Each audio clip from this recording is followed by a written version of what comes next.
இப்போ எப்படி இவர்கள் பார்ப்பன கைக்கூலிகளாக இருந்தார்கள் ரெண்டு பேருங்கிறதையும் தோழர் விளக்கி இருக்கிறார். சீமானும் மணியரசனும் எப்போவுமே அரசியலிலோ மற்றவற்றிலோ படிப்படியாக முன்னேறி செல்வது தான் வழக்கம். நம்முடைய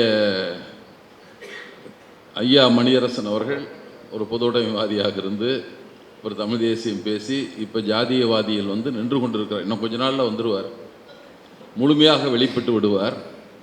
முதல்ல அவர் வரையுறை வைத்திருந்தார். 1956 நவம்பர் முதல் நாள் மொழிவாரி மாநிலங்கள் அமைக்கப்பட்ட வரை யாரெல்லாம் தமிழ்நாட்டில் இருந்தார்களோ அவரெல்லாம் தமிழர்கள் தான் என்ற ஒரு வரையறையை வைத்திருந்தார். எந்த அறிவியல் அடிப்படையில் இதை மாற்றிக்கொண்டார் என்று யாருக்கும் தெரியாது. ஒரே அடிப்படை தான், சீமானோடு சேர்ந்து விட வேண்டும். சீமானை சேர்ந்து விடலாம், சீமானுக்கு ஆசானாக வந்து விட வேண்ட ஆசை. அது எப்படியோ இருக்கட்டும், செய்து கொண்டிருக்கிறார்கள். இன்னொரு தலைப்பு பெரியார் அண்ணாவின் தமிழ் துண்டு. ஏன்னா அண்ணாவின் நினைவு நாளில் நாம் பலவற்றை எண்ணி பார்க்க வேண்டியவர்களாக இருக்கிறோம். அண்ணா அவர்கள் பெரியாரை சந்தித்தார் 1934. அப்படித்தான், அது மே 21ஆம் நாளில், நமக்கெல்லாம் நடைபெற இருக்கிற நாள் இது. அந்த மே 21 தான் திருப்பூர் நடந்த மாநாட்டில் பெரியார் சமதர்மம் என்ற தலைப்பில் உரையாற்றினார். அதை கேட்டுத்தான் அண்ணா அதில் ஈர்க்கப்பட்டு அண்ணாவோடு பெரியாரோடு வந்திருப்பாரா என்றால், அதற்கு முன்னாலே அண்ணா அவர்கள் பொது உடைமை தத்துவத்தை பற்றிய புரிதலும் அதன் மீது ஈர்ப்பும் உள்ளவராக இருந்திருக்கிறார் என்பது பின்னாலே படிக்கிற போது தான் நான் தெரிந்து கொண்டேன். 1932ஆம் ஆண்டு அவர் கல்லூரியில் இருந்தபோது ஒரு கட்டுரை போட்டி வருகிறது. அதற்கான கட்டுரைக்கு அவர் எடுத்துக்கொண்ட தலைப்பு என்பது மாஸ்கோ மாப் பரேடு என்பது. மாஸ்கோவில் நடந்த பெரும் அணிவகுப்பை பற்றிய ஓர் கட்டுரையை அவர் எழுதுகிறார். பொது உடைமை மலர்ந்த அந்த நாட்டில் நடந்த அந்த பேரணி, அதில் எழுந்த உணர்ச்சி வெள்ளம், அதையெல்லாம் எழுதிவிட்டு கடைசியாக முதலாளித்துவம் வீழட்டும், பாட்டாளி வர்க்கம் உயரட்டும் என்ற சொல்லோடு மாணவராக இருந்த பெரியாரே அண்ணாவே அதை எழுதியிருக்கிறார் என்ற ஒரு வரலாறு அவருக்கு இருக்கிறது. அவர் பெரியாரோடு இணைந்த போது அவர் அடுத்து இப்போ அந்த பார்ப்பனர்களை பற்றி நாம் பேசுகிறோம். பார்ப்பன ஆதிக்கத்தை எப்படியெல்லாம் விளக்க வேண்டும் என்பதற்கு பெரியார் சொற்பொழிவுகளால், பெரியார் கருத்தாக சொற்பொழிவாக சொன்னார். இன்னொரு பக்கம் புரட்சி கவிஞர் பாரதிதாசன் போன்றவர்கள் அதை கவிதைகளாக கொடுத்தார்கள். எழுத்துக்களாக குத்தூசி குருசாமி போன்றவர்கள் அதை எடுத்து கொடுத்தார்கள். இவரெல்லாம் ஒவ்வொருவரையும் சொல்லுறாங்க, ஏராளமான கவிஞர்கள் இருந்திருக்கிறார். இந்த ஆண்டு கூட நாங்கள் திராவிட இயக்க கவிஞர்கள் என்று தான் எங்கள் நாள்காட்டியில் கூட போட்டோம். ஏராளமான கவிஞர்கள் பெரியாரியலை முன்னெடுத்து சென்றிருக்கிறார்கள். தங்கள் வழியில் அதை வெளிப்படுத்தி இருக்கிறார்கள். இப்போ அதை தமிழ் துண்டு என்று வருகிற போது அவர் எழுதிய இலக்கியமெல்லாம் நமக்கு இலக்கியங்களை பற்றி இருப்பதை விட கருத்துகளாக எதை வைத்திருக்கிறார்கள். இலக்கியத்தின் பெரியாருக்கு இலக்கியம் என்ன தெரியும், பெரியாருக்கு தமிழ் என்பார். பெரியாருக்கு நிச்சயமாக கேள்வி கேட்போண்டு அதிகமாக தமிழ் படித்திருக்கிறார். அவர் தான் சொல்கிறார். ஒரு எளிய கேள்விதான், தன் தத்துவத்தை விளக்குகிற போது எப்படி தமிழ் ஒரு காலத்தில் எப்படி இருந்தது, இப்போது எப்படி இருப்பது, 2-3 எடுத்துக்காட்டுகளை சொல்லுகிறார். தொல்காப்பியத்தில் உயர்திணை என்றால் என்ன என்பதை சொல்லியிருக்கிறார். பெரியாருடைய பேச்சில் நான் படித்ததை சொல்லுகிறேன். உயர்திணை என்பது மக்கள் சுட்டே என்று இருக்கிறது, தொல்காப்பியத்தில் இருக்குது. நன்னூலில் இருக்கிறது மக்கள் தேவர் நரகர் உயர்திணையே என்று சொல்லுகிறார்கள். மக்கள் மட்டும்தானா தொல்காப்பியத்தில் இருந்தான்? தேவர் நரகர் எங்கிருந்து வந்தான், எந்த ஊரில் குடியிருக்கிறான், அவன் தோற்றம் என்ன, அவன் எப்படி நம்ம இலக்கணத்துக்குள்ளே வந்தான், யாராவது கேட்டிருக்கிறோமா, சிந்தித்திருக்கிறோமா என்ற கேள்வியை அவர் வைக்கிறார். அப்போ 2 தொல்காப்பியத்தையும் படித்திருக்கிறார், நன்னூலையும் படித்திருக்கிறார். இதைத்தான் நாம் புரிந்துக்கணும். பெரிய இன்னொடத்தில் சொல்கிறாரு, என்னை நம்பி இப்பணி ஏற்றேன். நான் என்ன நம்பி தாண்டா அந்த வேலைக்கு வந்தேன், யாராவது இருந்தாயிரு இல்லைன்னா அப்போ. அவர் குடியரசை பற்றி சொல்லுகிற போது சீமான் சொல்கிற மாதிரி சொல்லலை, யார் வந்தாலும் வராவிட்டாலும் என்று தான் சொன்னார். அவர் சொன்னார், அப்போ இந்த சொல்லை என்னை நம்பி இப்பணி ஏற்றேன் என்பதற்கு குடியரசை நானே எழுதி, நானே அச்சு கோர்த்து, நானே அச்சடித்து அது படித்தாலும் குடியரசு வந்து கொண்டே இருக்கும் என்று சொன்னார். அவர் இப்பணி ஏற்றுவதற்கு என்னை நம்பினேன் என்பதற்கு அவர் சொல்லுகிற போது சொல்லுவார், கம்பராமாயணத்தில் ராவணன் சொல்லுகிறான், என்னை நம்பி இப்பழி ஏற்றேன் என்று சொன்னான். நான் சொல்லுகிறேன், என்னை நம்பி இப்பணி ஏற்றேன் என்று சொல்லுகிறேன். இப்போ கம்பராமாயணத்தையும் படிச்சிருக்காரு பெரியார். அடுத்தது அவர் சொல்லுகிறார், ஒரு கடவுளை பற்றி. கடவுள் உற்பத்தி பண்ணுவாராம், இன்னொரு கடவுள் காப்பாற்றுவாராம், ஒருத்தர் சாவுவாராம். அவர் சொல்லுகிறார், ஒரு குயவன் மண்பானையை, பச்சை பானையை வணைந்து எடுத்து வைப்பான், மற்றொருவன் சூளையில் வைத்து சுட்டு காப்பாற்றுவான், அந்த பக்கம் ஒருத்தவர் உட்காந்துட்டு உடைத்து கொண்டே இருப்பான். இது என்னடா இது? ஆக்கலும் அழித்தலும் காத்தலும் அழகிலா விளையாட்டு என்று சொல்லுகிறார். இது எந்த இடத்துல வருதுன்னா, கம்பராமாயணத்தினுடைய கடவுள் வாழ்த்தில் வருகிற பாடல். உலகளாமாக்கி தாமுல வாக்கலும் ஆக்கலும் காத்தலும் அழித்தலும் அழகலா விளையாட்டான் அன்னவருக்கே சரணம் நாங்கள்னு இந்த பாட்டு. அதை பெரியார் சொல்லுகிறார் என்றால், கம்பராமாயணத்தின் கடவுள் வாழ்த்துட்பட அவர் படித்திருக்கிறார். இப்போ இப்படிப்பட்ட ஒருவர் ஏதோ தமிழறிவு இல்லாதவர் போலும், இவர்கள்லாம் தமிழில் முழுமையாக கற்றவர்கள் போலவும் பேசிக்கொண்டிருக்கிற இந்த சூழலில்தான் தோழர் சொன்னதைப் போல திருக்குறள் மாநாடு. திருக்குறள் மாநாடு என்பது உண்மையிலே இப்போது எண்ணி பார்த்தால் கூட வியப்பாக இருக்கிறது. அதற்கு கூட அவர் அடைப்புக்குரிய ஒரு தலைப்பு கொடுத்தார். தமிழர் வாழ்வியல் பண்பாட்டு மாநாடு என்று நினைக்கிறேன் என்று அந்த சொல்லோடு தான், எனக்கு அது சரியான சொல்லை என்னால் நினைத்துக்கொள்ள, அதில் ஒரு அடைப்புக்குள்ள அதுக்கு ஒரு உள்தலைப்பு ஒன்று கொடுத்து தான் பண்ணார். அதை பரப்புவதற்கு ஒரு செய்த முயற்சிகள், பரப்புவதற்கு திருக்குறளை அச்சடித்து பெரியார் பரப்பினார். பல்லாயிரக்கணக்கில் அச்சடித்து மக்களிடம் பரப்புகிறார். ஆரணா விலைக்கு திருக்குறளை போட்டு அனுப்பிவிட்டார். அப்புறம் கணக்கு பார்க்கிறார்கள், அது 5 தான் அடக்கம் ஆகுது. 5 என்பது 35 காசு 30 காசு தான் அடக்கமாகிறது. பெரியார் கணக்கு போட்டு அடுத்த நாள் அறிக்கை விடுகிறார். நாங்கள் 6 விலை போட்டு முகவர்களுக்கெல்லாம் அனுப்பி இருக்கிறோம். அடக்க விலையை பார்த்தபோது 5 இருக்கிறது. எனவே முகவர்கள் தயவு செய்து 5 விற்குமாறும் வாங்குகிறவர்களும் 5 என்று கேட்டு வாங்குமாறும் தெரிவித்துக் கொள்கிறேன்னு எழுதுறார். 1 அதிகமாக போனால் ஒரு வேளை திருக்குறளை வாங்காம விட்டுருவானா? இது எல்லாம் மக்களிடம் போய் சேர வேண்டும், பரவலாக போய் சேர வேண்டும் என்ற ஆர்வம் தான்.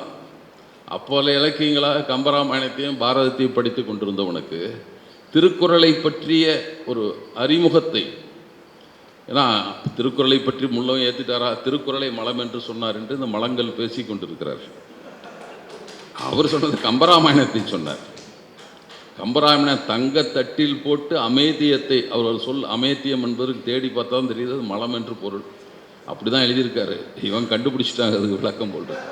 அமேத்தியத்தை கொடுத்தால் சாப்பிட்டு விடுவோமா என்று கேட்கிறார். தங்கத்தட்டில் தான் வச்சு கொடுக்குறான், அதுக்காக சாப்பிட முடியுமா? அப்படித்தான் ராமாயணம். அதில் உள்ள செய்திகள் நமக்கு ஓப்பானதில்லை, நமக்கு எதிரானது.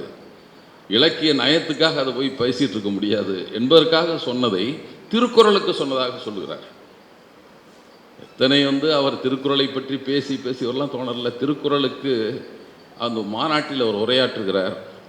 நான் திருக்குறள் மேலே எனக்கு பாவே மாணிக்க நாயக்கரை சொல்லுகிறார். அவர் எனக்கு அடிக்கடி சொல்லுவார், அவர் கூட ஒரு ஜாதின்றுவாங்க, அவர் நாயக்கர் அந்த ஜாதியை சேர்ந்தவர் அல்ல, அவர் கொடுக்கப்பட்ட பட்டம், அவர் வேறு சாதியை சேர்ந்தவர். அவர் அந்த குடும்பத்துக்குள்ள பட்டம் அது.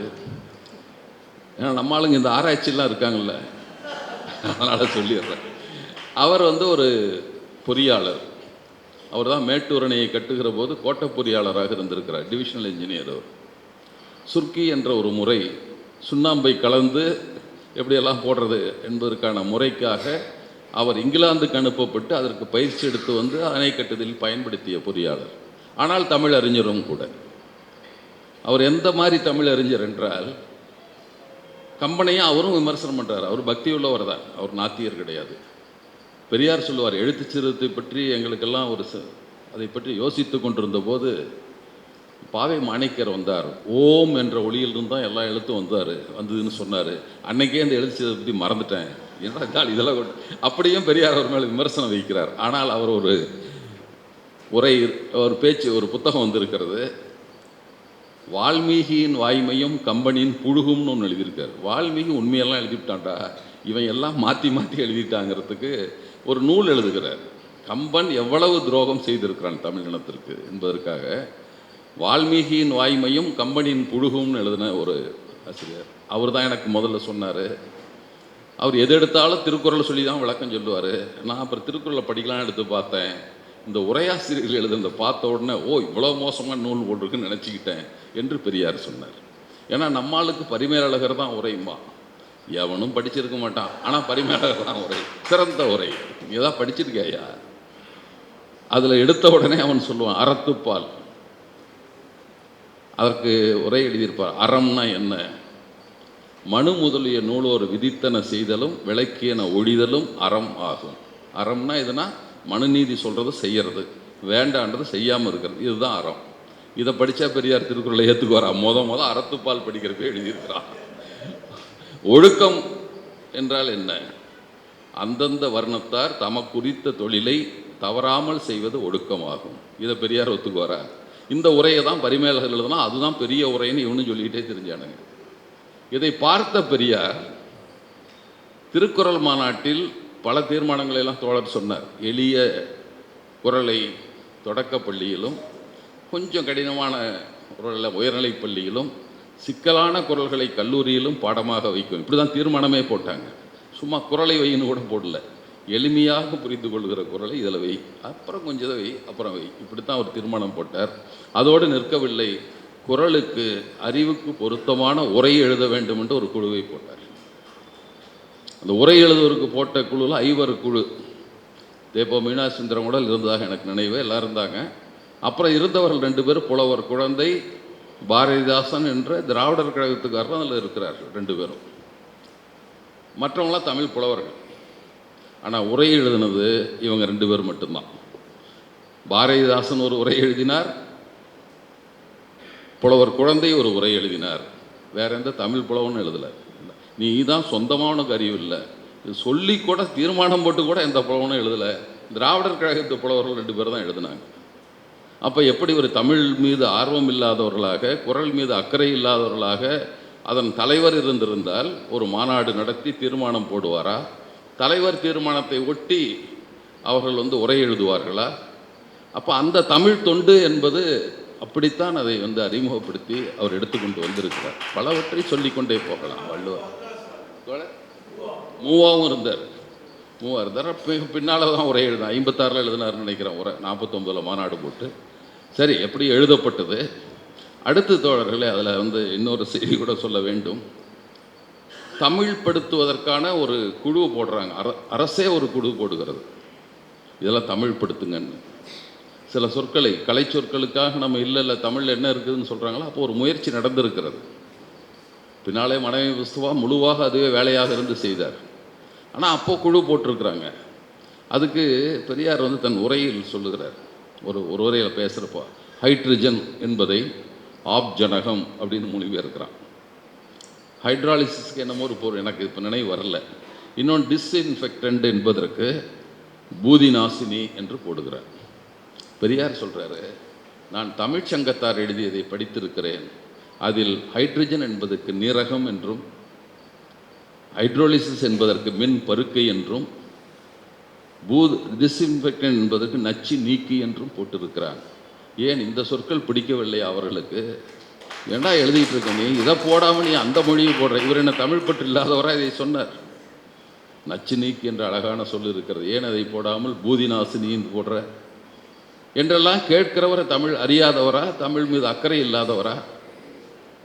எனவே இதை இன்னொன்று கூட போடலாம். தமிழ் திருநாள் என்ற ஒரு விழா நடந்திருக்கிறது. 1935 ஜனவரி 13ஆம் நாள் பொங்கல் விழாவை அந்த பெயரால் கொண்டாடி இருக்கிறார். பச்சையப்பன் கல்லூரியில் பெரியார், நமச்சிவ முதலியார், திருவிக்கா 3 பேரும் 1936 இவங்கெல்லாம் தீர்மானம் போட்டாங்க. வள்ளுவர் பிறந்த நாள் எல்லாம் போட்டாங்க, தமிழ் புத்தாண்டு என்று போட்டு விட்டார்கள் என்று இருக்கிறதே தவிர அதை விழாவாக எடுத்திருக்கிறார்கள். அதில் பெரியாரும் அழைக்கப்பட்டிருக்கிறார். அப்போ அந்த விழாவில் பெரியார் பேசுகிற போது இது கடவுள் வணக்கம் இல்லை அப்படிதான் முதல்ல போடுறாங்க. கடவுள் வணக்கம் இல்லை, இது மதம் இல்லை, இல்லாத தமிழ் திருநாள் என்று போட்டுத்தான் அந்த விழாவுக்கான குடியரசில் தலைப்பு அப்படி கொடுத்தான் வந்திருக்கு. அதில் பேசுகிற போதே சொல்லுகிறார். நமச்சிவ முதலியார் இருக்கார், பெரிய தமிழறிஞர்கள், இவங்க கூட எனக்கு பேசுறது கூட பயமாக இருக்குது எல்லாம் சொல்லிவிட்டு அவர் சொல்லுகிறார். ஆனால் இந்தியை திணிக்கிறாங்கிறான், பேசாமல் அமைதியாக இருக்கிறீங்களே, உங்களுக்கு என்ன பயத்தில் இருக்கிறீங்களா? ஏன் இருக்கிறீங்க நீங்கள்லாம்? அதையும் உடல் அங்கேயே அவங்களையும் வச்சுக்கிட்டு சொல்லிட்டு தான் போனார். ஆனால் இன்னொரு பக்கம் நமச்சிவ முதலியார் என்கிற தமிழ் புலவருக்கு 85 ரூபா சம்பளம், குப்புசாமி சாஸ்திரிக்கு சமஸ்கிருதம் சொல்லித்தரவனுக்கு 300 ரூபா சம்பளம், என்னையா நியாயம்? எங்காளுக்கு 300 இந்த கோரிக்கை வைக்கிறார்கள். 300 சம்பளம் உயர்த்தப்படுகிறது அவருக்கு. ஏன் தமிழாசிரியருக்கு சம்பளம் குறைவு என்று கேட்கிறார். மறைமலடிகள் மீது கோபம். மறைமலடி மேலே பேசுகிறார், ஏதோ ஒரு கூட்டத்தில் பேசித்தாரான். அதற்கு எப்படி அந்த புலவர்களை எப்படி பெரியார் கையாண்டார் என்பதற்கு, மறைமலடிகள் ஏதோ கூட்டத்தில் பேசுகிறப்போ இவன் சாமி கடவுள்னு சொல்லிட்டு ஊரில் உயிரோடு திரிகிறான், பார்த்துட்டு இருக்கிறீங்க என்று பேசிவிட்டதாக ஒரு செய்தி பேசி இருக்கிறார். செய்தி இல்லை, ஆனால் அதை கேள்விப்பட்டோம். பெரியார் எழுதுகிறார், பேசுவதாக சொல்லுகிறார்கள். இதற்கு தகுந்த சமாதானத்தை நான் மறைமலடிகளாக இருந்து எதிர்பார்க்கிறேன் அப்படின்னு சொல்லி வாரம், அதுக்கு அடுத்த வாரம் திருப்பியும் எழுதுகிறார், நான் எனக்கு முழுமையான செய்திகளை திரட்டி கொண்டு இதற்கான கருத்தை எழுத இருக்கிறேன், அதற்குள் சமாதானம் வருமா என்று தெரியவில்லைங்கிறாரு. 3வது வாரம் மறைமலடிகள் கூப்பிட்டு ஒரு கடிதம் கியா விஸ்வநாதர்கிட்ட கொடுத்து, நான் அப்படி சொல்லலை, அதற்காக வருந்துகிறேன் எல்லாம் எழுதி கொடுத்துட்றேன். உடனே இவங்க நம்ம அவசரம் கொடுக்கீங்கல்ல, ஆகா நம்ம தலைவர், அப்போது கியா விஸ்வநாதம் நீதி கட்சியில் செயலாளராக தான் இருந்தார். அப்போ அவர் வாங்கிட்டு வந்த உடனே திராவிடன் ஏட்டுக்கு கொண்டு போய் கொடுத்துட்றாரு.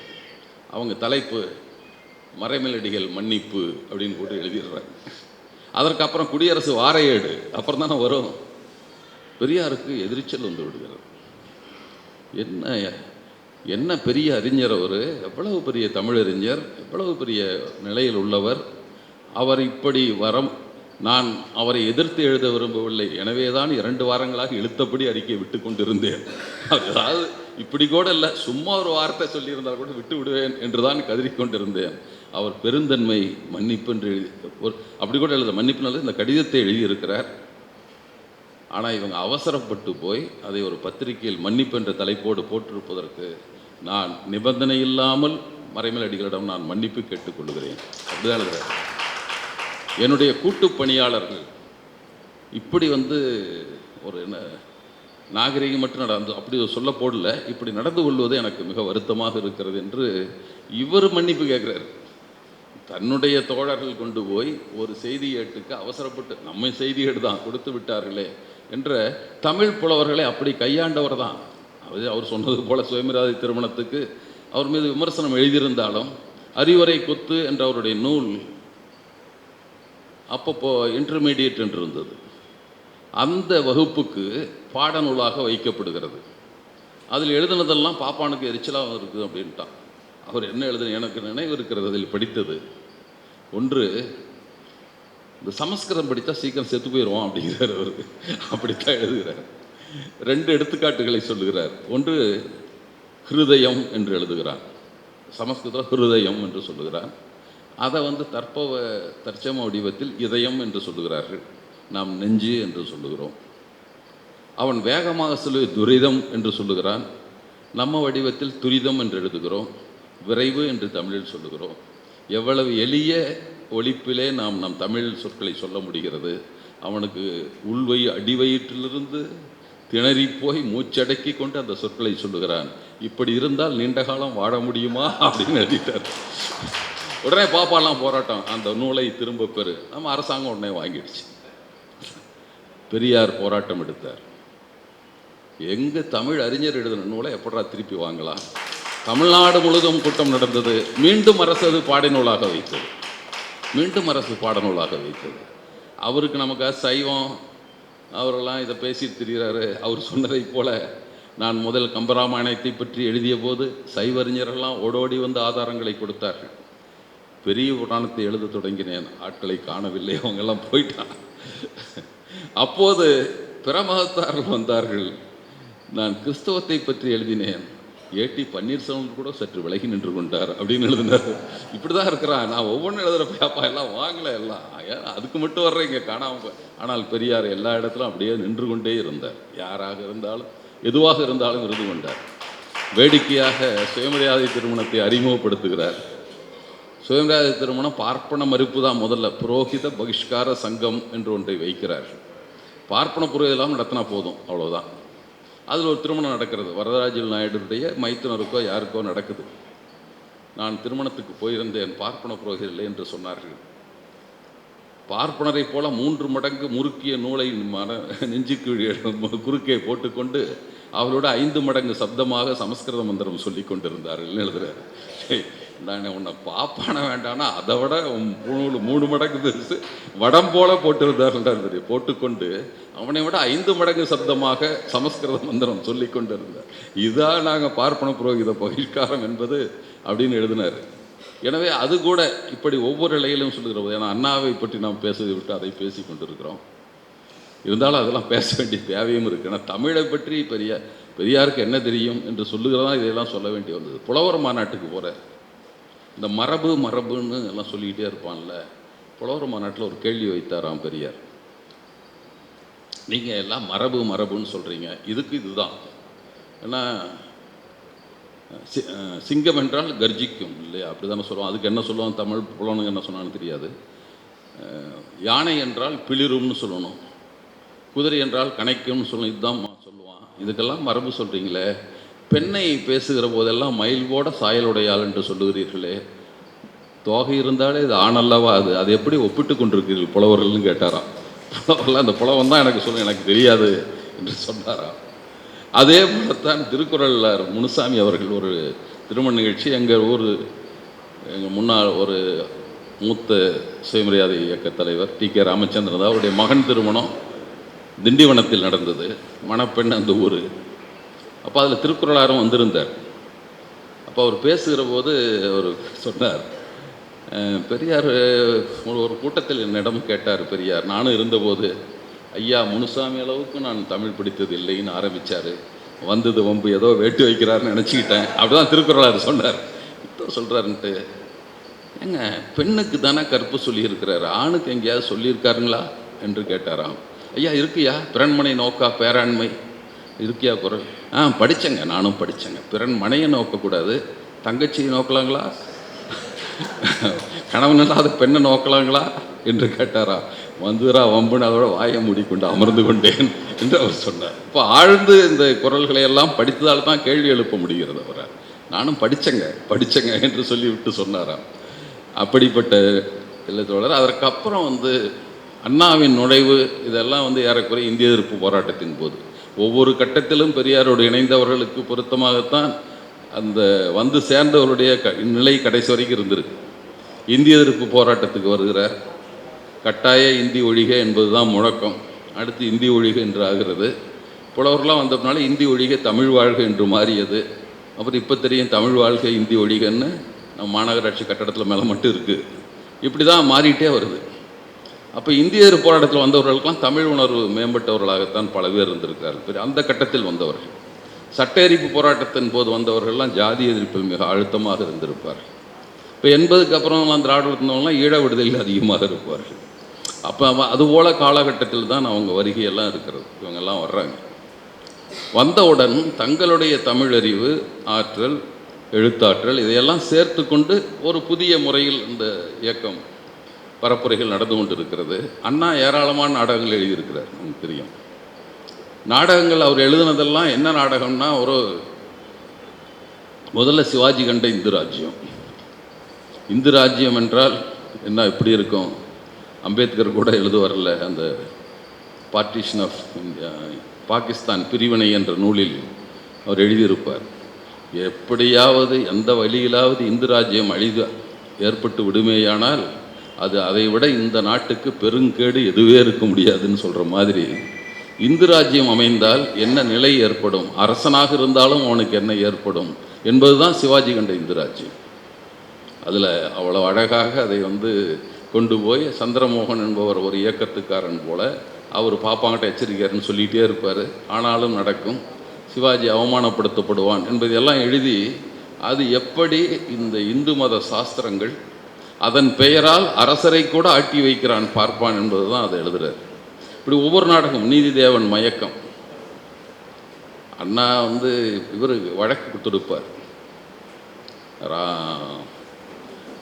ராவணன் வழக்கு தொடுக்கிறார் நீதிதேவன்கிட்ட. எல்லாம் இறந்து போய் சொர்க்கலோகத்தில் நடக்கலாம் எழுதுவாங்களே, அது போல் போய் வைக்கிறாரு, வழக்கு கொடுக்குறாரு. இந்த கம்பர் மேலே வழக்கு, என்னை இரக்கமில்லா அரக்கன்னு எழுதிட்டாரு அப்படின்னு வழக்கு விசாரணைக்கு வரும். என்ன சொன்னீங்களா? ஆமாம் எழுதியிருக்கிறேன். அப்போ சரி, ராமன் என்ன பண்ணான்?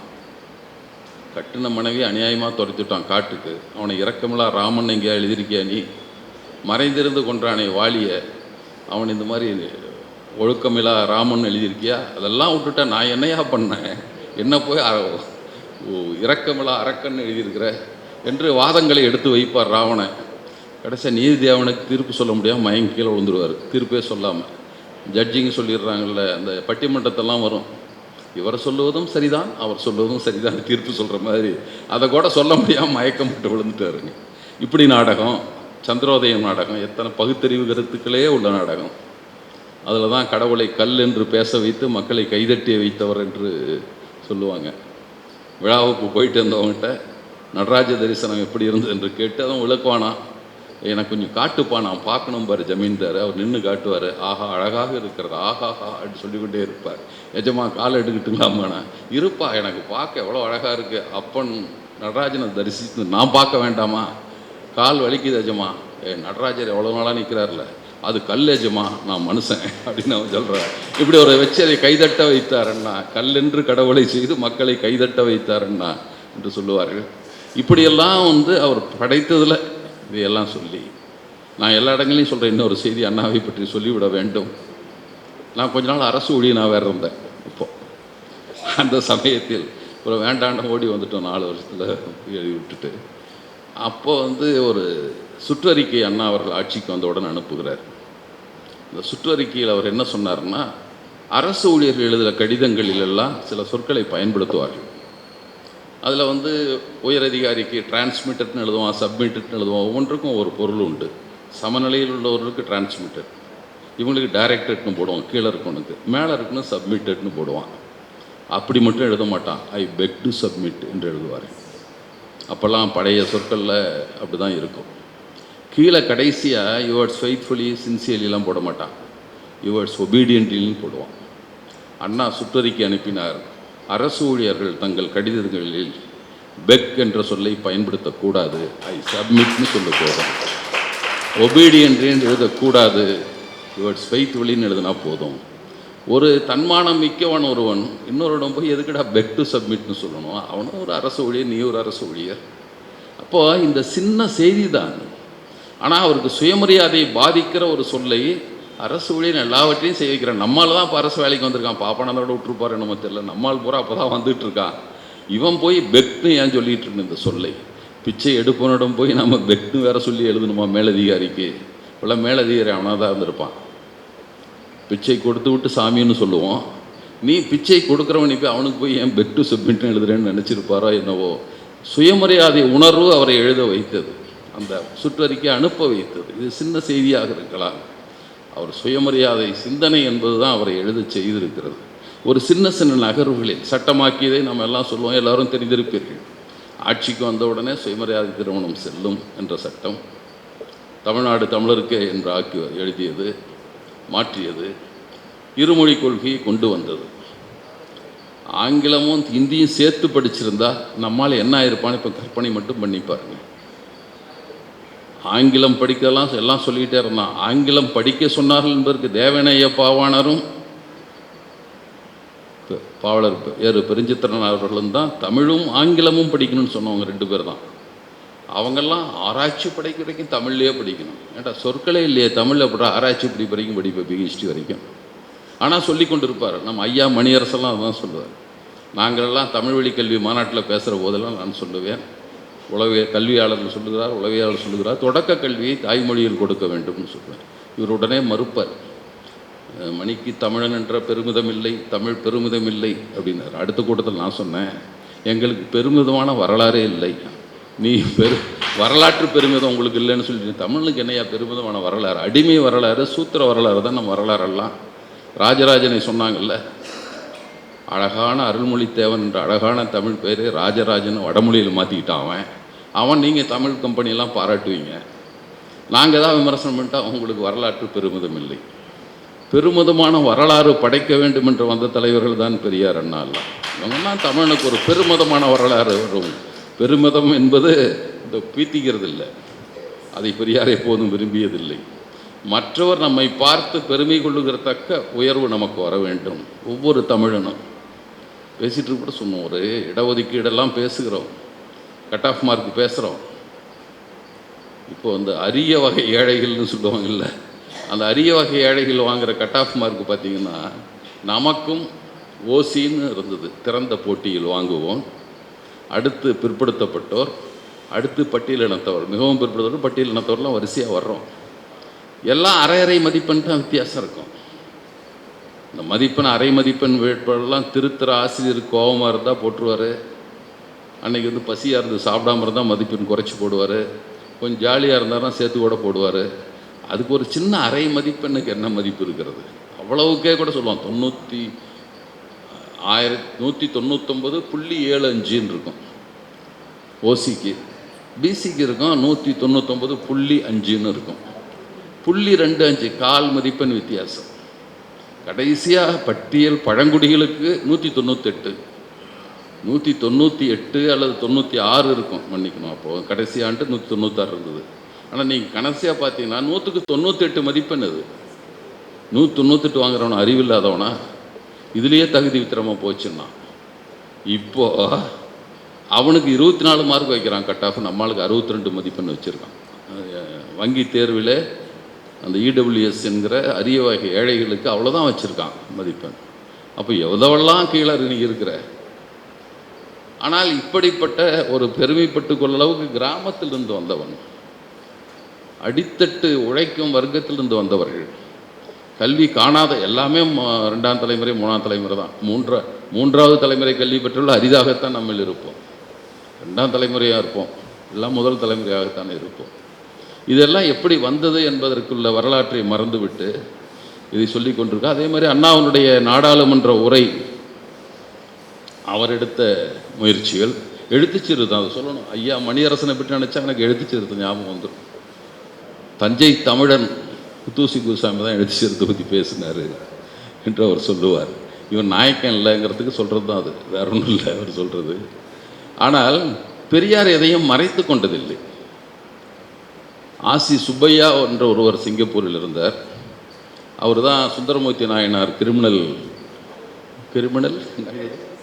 Case, Sundaramurthy Nayanar criminal case என்பது எல்லா புராணங்களையும் அக்கு வேற அணி வேற பிச்சு எரிஞ்சிருப்பார். அவர் எழுத்துச்சிறுத்தை பற்றி எழுதுகிறார், ஒரு புத்தகம் எழுதுகிறார். அதை பார்த்து வந்த பெரியார் தன்னுடைய ஈரோடு பகுத்தறிவு நூற்பதிப்பு கழகத்தின் சார்பாக மறு வெளியீடு செய்கிறார். அதில் 1931 அவர் முன்னேற்றம் இதழில் தொடர்ச்சியாக எழுதி வந்த கட்டுரையை நாங்கள் மறுபதிப்பு செய்கிறோம் என்று தான் முன்னுரையில் எழுதுகிறார். ஒன்றும் மறைச்சிக்கலை, இவர் 31 சொல்லிட்டாரு, நாங்கள் போடுறோன்னு எழுதுகிறார். அதே மாதிரி குத்தூசி குருசாமி தீர்மானம் கொண்டு போன்றதெல்லாம் நம்ம குடியரசில் பதிவு இருக்கிறது. அவங்க தமிழன்பர் மாநாடு, பெரியாருக்கு தமிழ் மேலே கோபம் வந்தது கூட அப்போ தான் இருக்கும். பாப்பான்லாம் சேர்ந்து முதல்ல தமிழன்பர் மாநாடுன்னு போடுறான். கிருஷ்ணசாமி ஐயங்கார், ஓவே சாமிநாத ஐயர் எல்லாம் சேர்ந்துட்டு மாநாடு. ஒருத்தவங்க நம்மால் இல்லை, 2-3 அணுமார் இருந்திருப்பான், மற்றபடி வேறு யாரும் இல்லை. அதில் எல்லாம் அவன் போட்டு தமிழன்பர் மாநாடு. முதல்ல தமிழர்னு சொல்லிக்கிறது கூச்சம். அடுத்த மாநாடு தமிழர் மாநாடு, துறையூரில் தமிழர் மாநாடுன்னு போடுறாங்க. அப்போ தான் பெரியார் நினைக்கிறார், ஓ தமிழன்னு சொன்னால் இவன் வந்துடுவான் உள்ள என்று. அப்போ தான் அவருக்கு என்ன வந்திருக்க வேண்டும். அந்த மாநாட்டில் தீர்மானம் கொடுக்குறார். அந்த வேடிக்கையான தீர்மானம் குத்தூசி குருசாமி வேடிக்கண்டலை பற்றி தெரியும். தென்னாடுடைய சிவனே என்று எழுதி, இந்தியாவுக்குள் பிரிவினை உண்டாக்கும் சிவனை கண்டிக்கிறோம், சம்பந்தரை கண்டிக்கிறோம் ஒரு தீர்மானம். ஏட்டா தென்னாடுடைய சிவனை தனி, அவன் ஏன்னா வடநாட்டுக்கு இல்லையா, அவன் பிரிவினை மனப்பான்மை உண்டாக்குறாருன்னு ஒரு தீர்மானம் கொடுக்குறாங்க. கண்டிக்கிறோன்னு ஒரு தீர்மானம் போடுங்கன்னு. இது நம்மளுக்கு கொடுத்த தீர்மானம். அதில் எழுத்துச்சிறு தீர்மானத்தை கொண்டு வருகிறார்கள், எழுத்துக்களை அமைக்க வேண்டும்னு. அதில் ஆர் ராகவன், சாத்தான்குளம் ராகவன் ஒரு முன்னுரை எழுதுகிறார். பெரியார் 34 சிறையிலிருந்து வந்தபோது எழுத்துச்சிறுத்தை பற்றி என்னிடம் கூறினார். முதல்ல இந்த மேலே போடுற கொம்பு நைக்கெல்லாம் மாற்றணும், துணைக்கால் சுழிப்பதற்கு மேலே துணைக்கால் போட்டு விட வேண்டும், இது எளிதாக இருக்கும் என்று சொன்னார். நான் உடனே சொன்னேன், ஏன் இந்த அவ்வு கூட பண்ணிடலாமேன்னு சொன்னேன். நல்ல யோசனை தான், சிறிது குழப்பத்தை உண்டாக்கலாம், தொடக்கத்தில் இதை மட்டும் செய்வோம் என்று பெரியார் சொன்னார்னா அவர் ஒரு உரை எழுதுகிறார். அவர் ஒரு முன்னுரையில் பதிப்புரை, அவர் தான் அந்த பகுத்தறிவு நூற்பதிப்பு பழகத்தினுடைய அமைச்சர் அப்படின்னு போட்டு எழுதியிருக்கார். அவர் இதையெல்லாம் வெளிப்படையாக சொல்லிக்கிட்டார். நானே செஞ்சேன்லாம் அவர் எப்பவும் சொல்லிக்கல, வேறு 31 சொல்லிட்டாருப்பா. ஆசி சுப்பையான்னு எழுதுறாரு. இவரும் தீர்மானத்தை கொண்டு சென்றார் என்பதை பற்றி குத்துச்சி குருசாமி பற்றி எழுதுகிறாரு. இதையெல்லாம் எழுதித்தான் அந்த நூலை படித்தார். எப்போதும் இவங்க பெரியார் மேலே வைக்கிற அத்தனை குற்றச்சாட்டு. நிர்வாண சங்கத்துக்கு போனார். ஆமாம், உனக்கு என்ன ஏதாவது சிஐடி வச்சு கண்டுபிடிச்சியா? பெரியார் எழுதியிருக்கிறாரு. நான் ஜெர்மனிக்கு போனேன். அவர் சும்மா மட்டும் போகலைங்க, ஒரு அடுத்து சோஷலிஸ்ட் நடத்துகிற நிர்வாண சங்கத்துக்கு போனேன்னு எழுதுறாரு. 2 பூர்ஷா நடத்துனதையும் பார்த்துட்டார், சோஷலிஸ்ட் நடத்துனதையும் பார்க்குறாரு. என்ன வேறுபாடு இவர்களுக்குள்ள என்ன இருக்கிறது என்பதை போய் பார்க்க விரும்புகிறார். அவ்வளோதான். சும்மா யாரோ சொல்கிறதெல்லாம் கேட்டு நான் எழுத தயாராக இல்லை. எனக்கு ஃபஸ்ட் ஹேண்ட் இன்ஃபர்மேஷன் வேணும், நானே போய் பார்த்து எழுதுகிறேன். இதை அவர் தான் எழுதியிருக்கிறார். அது மட்டும் இல்லை, அந்த சங்கத்தில் அவர் நின்றிருப்பதை படமாக எடுத்து குடியரசிலும் போட்டிருக்காரு. நின்று படம் இருக்குது குடியரசில். ஒன்றும் அவர் மறைச்செல்லாம் செய்யல. இவன் கண்டுபிடிச்ச மாதிரி எழுதுகிறான். இவர் காவேரி கரையில் மனைவி விட்டுட்டு போனாருன்னு எழுதுகிறான். அதெல்லாம் எப்போ மைனராக இருந்த காலத்தில்ங்கிறாரு. 20 வயசுல இருந்து எழுதுனதை அவர் தான் எழுதினார். நீ ஒன்றும் கண்டுபிடிச்சி எழுதலை. அவர் வாழ்க்கை அவரால் அவர் எழுதியிருக்கிறார். இப்படியெல்லாம் இருந்தேன் என்று எழுதுகிறார். அதை இவர்கள் கண்டுபிடித்ததை போல இருந்தார் போல இவரெல்லாம். இவன் என்னவனா உண்மையை கண்டுபிடிச்சு சொன்னால் கூட இல்லைங்கிறான். அவர் தானாக சொல்லுகிறார். அவர் 1000 கேள்வி கேட்டு 1000 வீடியோ வந்தால் கூட ஒத்துக்குமாதவங்க. ஆனால் இவன் இவராக எழுதுகிறதை குறை போன்ற சொல்லி கொண்டு திரிகிற இந்த கயவர்கள்லாம் இருக்கிறப்ப தான் நம்ம யோசிக்கிறோம். எழுத்து சீர்திருத்தத்தை பற்றி அவர் சொன்னது என்ன? அவர்கள் எல்லாம் பெரியாரை குறை சொல்லுவதற்கென்றே சொல்லுவதற்கு கூட சின்ன ஆதாரம் இருந்தால் கொஞ்சம் நல்லா இருக்கும். ஒரு குழப்பமான ஆம்பிகுவஸாக ஒன்று இருக்குன்னு வச்சுங்களேன். இப்படியும் சொல்லலாம் அப்படியும் சொல்லலாம், அதை சொல்லி சொன்னால் கூட பரவாயில்ல. சுத்தமாக இருப்பதையே மறுத்து உண்மைகளை மறைத்து எழுதுகிற போக்கு தான் இவர்கள் செய்து கொண்டிருக்கிறார்கள். எனவே இதோட இப்போ அண்ணாவினுடைய இதில் அவர் ஆட்சிக்கு வந்த பின்னால் அவர் குறைந்த காலம் ஆட்சியில் இருந்திருக்கலாம். ஆனால் அந்த நேரத்தில் நான் வெண்மணி இதை பற்றி சொல்லுவாங்க. இப்போ பெரியாரோட உறவு என்கிற போது 2 சொல்லுவோம். பெரியாருக்கு ரொம்ப கோபம், ராஜாஜிக்கிட்ட போய் சேர்ந்துட்டாருன்றப்ப பெரியாருக்கு இருந்த பெரிய கோபம். பாப்பான் தலைமையில் போய் அயோக்கிய பையன் அவங்க கூட போய் சேர்ந்துட்டார் இந்த ஆள் அப்படின்னு ஒரு கோபம் இருந்தது. அந்த கோபம் இருக்கிற போது அறிக்கையை நேற்று கூட பொதுக்கூட்டத்தில் சொன்னேன். 1/1/1962 ஒரு அறிக்கை விடுறாரு, பெரியார் எழுதுறாரு. புத்தாண்டு செய்தி யாருக்குன்னா பார்ப்பன தோழர்களுக்குன்னு எழுதுறாரு. உடனே நம்ம ஐயா மணியரசன் எடுத்துட்டார். பார்ப்பன தோழர்களுக்கெல்லாம் இவர் தான் தோழர்களாம் அவருக்கு. நீ தான் ஐயா ஆகிட்டிய தோழரை பற்றி நீ ஏன் பேசிகிட்டு இருக்கிறேன்னு சொல்லி கேட்குறாரு. அப்படி சொல்லிட்டு அதில் எழுதிட்டு வர்றாரு. அப்போ 57 தேர்தல் தான் முடிந்து திராவிட முன்னேற்ற கழகம் ஒரு 15 இடங்களை பிடித்திருந்தது. 62 தேர்தல் நடக்கலை. ஆனால் அந்த அறிக்கையில் எழுதுகிறார், பலவற்றை எழுதுகிறார். பாப்பானுக்கு தான் எழுதுகிறார். கடைசியாக முடிக்கிற போது எழுதுகிறார், இந்த நாட்டில் கண்ணீர் துளிகள் ஆட்சிக்கு வந்தாலும் பார்ப்பனை எதிர்ப்பு என்ற கைத்தறியை ஊன்றாமல் தமிழ்நாட்டில் நடக்க முடியாது. நீ வேணால் ராஜாஜி கூட சேர்ந்துக்கோ, அதோடு மட்டும் விட்டுல. அதற்கு என் ஆதரவை கோரலாம், நானும் ஆதரவு அளிக்கலாம். எனக்கு சமுதாயத்துறையில் பார்ப்பனை தவிர யாரும் எதிரிகள் இல்லை. அண்ணா 67 பெரியார் ஆதரிச்சிட்டாரு, ஜெயிச்ச உடனே இல்லை. 62 15 எம்எல்ஏ தான் இருந்தது, 50 எம்எல்ஏ ஆனது தான். அதற்கு முந்தைய எழுதிட்டார். அவன் ஆட்சிக்கு பார்ப்பன எதிர்ப்பு நீங்கள் வாங்க உதவி செய்யுங்கன்னா நான் செய்வேன், எனக்கு என்னையா இருக்குது என்று சொன்னார். 72 பெரியார் பேசுகிற போது சொன்னார், கள்ளக்குறிச்சி உரையில் சொன்னார். அப்போ தான் அதிமுக பிரிஞ்சிருக்குது. அண்ணா அதை பற்றி எம்ஜிஆரை பற்றி விமர்சனம் செய்து பேசுகிறார். அப்போ கீழே இருந்து கேள்விகள்லாம் வருது, நிறைய கேள்வி, குழப்பமான கேள்வியும் கேட்குறான், நல்ல கேள்வியும் கேட்குறான், ஊழலை பற்றி பேசுகிறார், எல்லாம் சொல்கிறாரு. அப்போ நீங்கள் ஊழல் செஞ்சாங்களா திமுகவில் என்று கேட்குறாரு ஒருத்தர், திமுக தோழர். முண்டச்சு புள்ள பத்துட்டா கெட்டு போனதை பார்த்தியான்னா விட்டுரு அப்படிங்கிறாரு. அடுத்தது நீ ஆளுங்கட்சி ஆதரிப்பீங்களாமே, ஆளுங்கட்சியே ஆதரிப்பீங்களாமே. ஆமாம், ஆளுங்கட்சி தான் ஆதரிப்பேன். நான் ஒரு கொள்கை வச்சுருக்கிறேன், ஆனால் அரசியல் ஈடுபடுறதில்லை. ஆட்சிக்கு வந்தவனை ஆதரித்தாதானே சட்டமாக்க முடியும். நான் என்ன வீம்புக்கா கட்சி வச்சுருக்கிறேன், அவர் தான் கேட்டேன். நான் சும்மாவையா கட்சி வச்சுட்ருக்கேன், என் கொள்கைகள் சட்டமாகணும். தான் இந்த ஆளை திட்டுறேன், எம்ஜிஆரை சொல்கிறார். அப்போ இந்த ஆளை திட்டுறேன், இந்த ஆள் ஆட்சிக்கு நான் காரியம் செய்வேன், ஜெய போட்டு போகிறேன், நான் என்ன வீம்புக்கா கட்சி வச்சுருக்கிறேன். அப்படி தான் பதில், அவருடைய பதில். எனக்கு நடைமுறைப்படுத்த வேண்டும், என் கொள்கைகள் நடைமுறைக்கு வர வேண்டும், அதற்கு ஆதரிப்பேன். அப்போ திமுக ஆதரித்தது நடைமுறை செய்தார்கள் அவங்க. ஆனாலும் பார்ப்பனர்கள் நம்மவர்களை பயன்படுத்தி கொண்டதற்கும் மாறாக அண்ணா பார்ப்பனர்களை பயிர்த்து கொண்டு ஆட்சிக்கு வந்தார், அவனை கழட்டி விட்டார். எல்லா இடத்துலையும் பாப்பான் நம்மால பயன்படுத்திட்டு வருவான். ராமன் போய் போரில் இலக்கணம் இந்த இதிகாசங்களில் சொல்வது கூட அப்படித்தான். நம்மால குரங்கா வச்சுக்குவான், ராட்சதான் ஏதோ அனுமாராக வச்சுக்குவான், வச்சுட்டு தான் போய் சண்டை போடுவான்னு இருக்கோம். இவர் அவனை அனுமாராக வச்சுக்கிட்டார். ராஜாஜி ஆட்சிக்கு வந்தார். வந்த உடனே போயிட்டார், நேராக பெரியார்கிட்ட போயிட்டார். இவன் பாவி நாளடா தேர்தலில் எத்தனை பொய்யை சொல்லி பூணூலை பிடித்து கொண்டு அது அவர் அறிக்கை எழுதினாருங்க. அது பெருங்காய டப்பா, பெருங்காயம் இல்லை டப்பா, கொஞ்சம் வாசனை அடிக்க, அதெல்லாம் கண்டுக்காதீங்க. பூணூலை பிடித்து கொண்டு உதயசூரியனில் குத்துங்கள்னு எழுதினார். உதயசூரியனில் குத்திட்டான். ஆனால் அப்புறம் இவர் ஒரு குத்துனார் ராஜாஜியை. போன நேராக பெரியார்கிட்ட போனார். உங்களுக்கு என்ன ஆட்சி, உங்களுக்கு என்னையா செய்யணும், அறிவுரை கருங்கள் என்று சொன்னார். முதல்ல ராஜாஜி கோவம் வந்துச்சு, தேனிலவு முடிந்து விட்டதுன்ட்டார். அண்ணா சொன்னார், ஆமாம் தேனிலவிலே எவ்வளவு காலம் இருக்க முடியும், வாழ்க்கையை தொடங்க வேண்டும் அல்லவா என்று சொல்லி அப்படி சொல்லிட்டு போயிட்டார். இது வேற யாரும் செய்திருக்க முடியும்னு நினைக்கிறீங்க?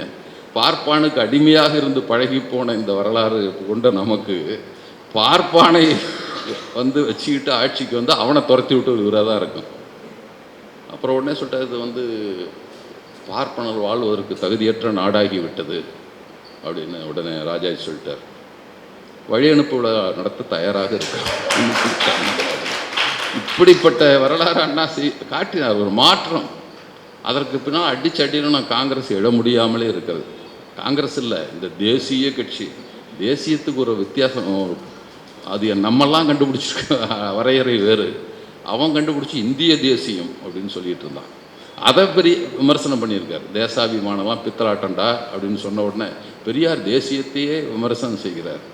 எப்பயா எழுதினார் அறிவாளி மணியரசரே? எப்போ எழுதினார் அவர் விடுதலை போராட்ட காலத்தில் காங்கிரஸ்காரன் சொல்கிற தேசியத்தை நம்பாதேன்னாரு.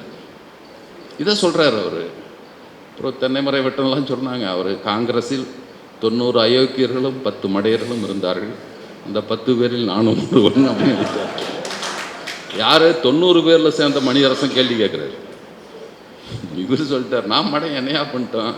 அவன் சொன்னார் கேட்டேன். இந்தி பள்ளி ஆரம்பித்து அவர் தான் எழுதியிருக்கார். இவனை கண்டுபிடிச்சுமா இந்தி பள்ளி ஆரம்பித்து யாரு தெரியுமா? அவர்கள் வந்தபோது நினைவு குறிப்பாக நான் இந்தி பள்ளியை தொடங்கினேன். அவரே சொல்கிறார், 50 பேர், 30 மாணவர்கள், 15 ஆசிரியர் சம்பளம் முழுதையும் பெரியார் ஏற்றுக்கொண்டார். 15 மாணவர்களுக்கான உணவு செலவையும் சம்பள செலவையும் பெரியாரே கொடுத்து நடத்தினார். ஆனால் காங்கிரஸில் இருந்தார். 25 வெளியே வந்தார். 25 நவம்பரில் 26 மார்ச் எழுதினார். இந்தியின் தமிழிற்கு துரோகமும் இந்தியின் ரகசியமும் எழுதிட்டார். 4 மாதம்தான். அப்போ அதற்கு அன்றைக்கே வந்திருப்பான். முதல்ல இருந்தே சிந்திச்சிருக்கார், தப்பு பண்ணிட்டான்டா, இந்தியை கொண்டு வந்துட்டோம் இங்கே நினச்சிட்டு இருந்திருப்பார். அவன் ஃப்ராடு பண்ணான். இந்துஸ்தானி என்று சொல்லி கொண்டு காந்தியார் ஹிந்தி பிரச்சார சபையை ஏன் திறந்து வைக்கிற? இந்துஸ்தானின்னு அங்கே சொல்லி முஸ்லீம்களை ஏமாற்றிட்டு ஹிந்தி பிரச்சார சபா, ஹிந்துஸ்தானி பிரச்சார சபா தானே வச்சுருக்கணும், ஹிந்தி பிரச்சார சபா. அப்போ இந்துஸ்தானி உறுதியும் சமஸ்கிருதமும் கலந்த ஒரு இந்துஸ்தானி மொழி என்று பேசிக்கொண்டே அவர்கள் இந்தியை பரப்புவதை தான் செய்து கொண்டிருந்தார்கள். அந்த வேலையை காந்தியும் செய்தார். காந்தி தான் தொடங்கி வைக்கிறார் இங்கே ஹிந்தி பிரச்சார சபாவை. அப்போ இந்த நிலையில் பெரியார் கொள்கையில் நிலையாக இருந்தார். ஏன்னா 2 சிக்கல் தான் பெரியாருக்கும் மற்றவங்களுக்கும். போதிப்பவர் ஒருவாக இருப்பார், அதை சாதிப்பவர் மற்றொருவாக இருந்திருக்கார். வரலாறு நெடுக மார்க்ஸ் போதனை தத்துவங்களை எழுதினார், நடைமுறைப்படுத்தினார் லெனின். இந்த ஏதாவது மாற்றங்கள் வந்தாலோ சில இது விலகல்கள் இருந்தாலோ விமர்சனம் வராது. ஆனால் பெரியார் தான் தத்துவத்தை வழங்கியவரும் நடைமுறைப்படுத்தியவர். 2 இருக்கிறப்ப இந்த சிக்கல்கள் வருகிறது. அவர் லட்சியங்கள் வேறு, வேலை திட்டம் வேறு. நான் ஒரு நிகழ்ச்சியில் கூட சொன்னேன், நான் சேலத்திலேருந்து சென்னைக்கு வரணும்னா அதுதான் என்னுடைய லட்சியம். ஆனால் விழுப்புரத்தில் நிறுத்திக்கிட்டு நீ எதுக்கு விழுப்புரத்தை சென்னைக்கு போகிறேன்னு சொல்லிட்டு திண்டிவனத்தை நிறுத்தி நீ சென்னைக்கு போகிறேன்ட்டு விழுப்புரம் தெரிஞ்ச திண்டிவனத்தை திடீரென்னா நான் அப்படித்தான் வர முடியும். பெரியார் மக்களை தன்னோடு அழைத்து கொண்டே வந்தார். இலக்கை காட்டிவிட்டார். ஆனால் இவர் மட்டும் போயிருந்தால் போய் சேர்ந்திருப்பார். மக்களையும் அழைத்து கொண்டு செல்ல வேண்டிய பணி பெரியாருக்கு இருந்தது. பெரியார் தன்னோடு அழைத்து கொண்டு வந்தார். வருகிற போதெல்லாம் கேள்வி வைத்தான், நீ ஏன் அதை பண்ணல அதை பண்ணலன்னு கேட்டே இருந்தான். பெரியார் நடக்கும், என் காலத்துக்கு பின்னால் வேணாலும் நடக்கும், அப்படியே நடத்தி கொண்டு அழைத்து கொண்டே வந்ததால் பெரியார் மீது விமர்சனம் வைத்து கொண்டு சொன்னார். பெண்களுக்கு கருப்பை அறுத்ததீங்கள், நம்மால் இதே தான் பிடிச்சிட்டான். திருமணமே வேண்டாம் என்ற பெரியார் அவரே திருமணம் பண்ணிக்கிட்டாரு. அது லட்சியம். இது சமுதாயத்தை முன்னெடுத்துக்காட்டாக தானே காட்டிக்கொண்டு அடைத்து செல்வது, கூட அழைச்சிட்டே போகிறது. எடுத்தவுடன் ஒன்றை செய்து விட்டால் அப்பயே ஒரு புறக்கணிச்சிட்டு போயிருப்பான். அவருக்கு மக்களின் மனப்பான்மை தெரியும் பெரியார். ஏன்னா நல்லா டயக்னைஸ் பண்ணுறவன் தான் நல்ல மருத்துவர். பாதி மருத்துவம் முடிந்து விட்டது என்பார். சரியாக நோயை கணித்தால் பாதி மருத்துவம் முடிந்தது என்றார். நம்ம ஒரு பொது உடைமையாளர் கூட கணிக்க முடியாத அந்த நோய் கணிப்பை பெரியார் சரியாக செய்தார். ஜாதியம்தான் இந்த நாட்டில் அனைத்துக்கும் தடையாக இருக்கிறது. அவர் சொன்னார், ஜாதி என்னும் அரக்கன் நாம் போகிற போதெல்லாம், அரக்கன்னு சொல்லலை, மொழிபெயர்ப்பு அப்படி வந்துருச்சு. அப்போ வந்த போதெல்லாம் அவன் தடுத்தான், எங்கு நாம் திரும்பினாலும் ஜாதி அரக்கன் வந்து தடுத்தான் என்று அவர் எழுதினார். ஜாதி பூதமோ என்னமோ வச்சுக்கோங்க, டெமோன் என்று எழுதினார். அந்த தடுத்தான். அதை போல இது அதையெல்லாம் சரியாக கணித்தவர்கள் 2 பேர் தான் சொல்லலாம். அதுதான் இப்போது அந்த இடத்துக்கு இப்போ வந்து சேருகிறார்கள். அப்போது பெரியாரை முதலாளித்துவ சீர்திருத்தவாதி எல்லாம் சொன்னவங்கலாம் இப்போ தான் பெரியாரை புரட்சிக்காரர்கள் என்று சொல்லி கொண்டு இருக்கிறார்கள். இப்போ நாம் அதை கணிக்க தவறிவிட்டோம் என்று ஒத்துக்கொள்கிறார்கள். ஆனால் அந்த வழியை ஒரு பக்கம் பெரியார் தன்னுடைய முறையில் போனாலும் அதை கொஞ்சம் சக்கரத்தனை பெரியாருக்கு மேலே விமர்சனம்லாம் இருந்தது.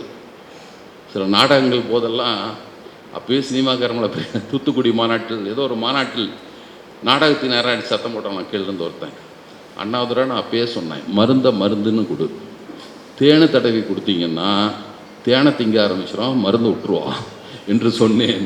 அதை போல் நம்ம அவர்கள் கலையின் மூலமாக கொடுத்தோன்னா கலையை மட்டும் வச்சுக்கிட்டு கருத்தை விட்டுட்டான். இப்போ தான் கருத்தை ஏற்றி கருத்தை சொல்லுகிற, கருத்தை விளக்குகிற, பரப்புகிற திரைப்படங்களோ நாடகங்களோ பின்னால் வந்து குறைஞ்சி போய் இப்போ மீண்டும் வந்திருக்கு. திரும்பவும் அதை பற்றி பேச வேண்டும் என்ற நிர்பந்தம் வந்துவிட்டது. இந்த நிலையில் தோழர்களே, அறிஞர் அண்ணா அவர்களுடைய இந்த நாடில் அவரை பற்றி நிறையா குற்றச்சாட்டுகள் சொல்லுவாங்கள்ல. பயந்துக்கிட்டு திராவிட நாட்டை விட்டுட்டாரெல்லாம் சொன்னாங்க. அண்ணா திராவிட நாடே முதல்ல சொல்லியே. இவன் எப்போதும் இந்த திராவிடர்கள் தான் தமிழ்நாட்டை கேட்டவங்களே எப்போவும். அன்றைக்கு கூட அதாவது முதல்ல டிஎம் நாயர் நீதி கட்சியில் அவருடைய தலையங்கம் 1917ஆம் ஆண்டு நவம்பர் மாதம் தலையங்கம் எழுதுகிறார். இந்த நாட்டில் சகோதர மொழிகளான 4 மொழிகளும் தெலுங்கு, தமிழ், கன்னடம், மலையாளம், இதுக்கெல்லாம் சாவரின் ஸ்டேட்டாக அமைச்சு அதை ஒரு ஃபெடரேஷனாக வைப்போம். அதனால்தான் சவுத் இண்டியன் என்ற பெயரை சேர்த்து அமைப்புக்கு நாங்கள் வைத்து கொண்டோம்னு தலையங்கம் எழுதுகிறார். மலையாளி எழுதுகிறார். அவன் கூட சொல்லுவான், மலையாளத்தான் எழுதுனான், உங்களுக்கு தான் ஒரு நாடு வேணும் தமிழுக்குன்னு சேர்த்து தான் சொன்னார். அடுத்து சங்கரநாயர் 1926 இவராவது 4 நாடுன்னார். அவர் ஒரே நாடு தான் கேட்டார், தமிழ்நாடு மட்டும்தான். 10 மாவட்டங்கள் தமிழ் மாவட்டங்களை தனி அரசாக அமைத்து அதற்கு அஞ்சல், தந்தி, தரைப்படை, வான்படை, கடற்படை கொண்ட உரிமையுள்ளே ஒரு நாடாக அமைக்க வேண்டும் என்ற தீர்மானத்தை மத்திய சட்டமன்றத்தில் 1926 மார்ச்சில் அங்கே கொடுத்தார். அண்ணாவும் சொன்னார், பெரியார் திராவிட நாடு என்றார். ஆனால் என்னுடைய திராவிட இன்றைய சென்னை மாகாணம் என்றார். சென்னை மாகாணம் தான் திராவிட நாடு. என் திராவிட நாடு எல்லாம் இல்லை. 4 ஸ்டேட்லாம் அவர் சொல்லலை. அண்ணா 4 மாநிலங்களை சொன்னார். திராவிட நாடு என்று அவர் சொல்லவில்லை. மொழிவழி பிரிந்து நாடுகளை அமைப்போம். தனித்தனி நாடு இருக்கும், இறையாண்மையுள்ள நாடுகளாக. நாங்கள் இனவழி கூடி திராவிட நாடாகவும், மொழிவழி பிரிந்து இனவழி கூடி இருக்கும், பிரிந்து செல்லும் உரிமையோடு கூடிய திராவிட சமதர்ம கூட்டரசு என்று தான் அண்ணா அறிவித்தார்.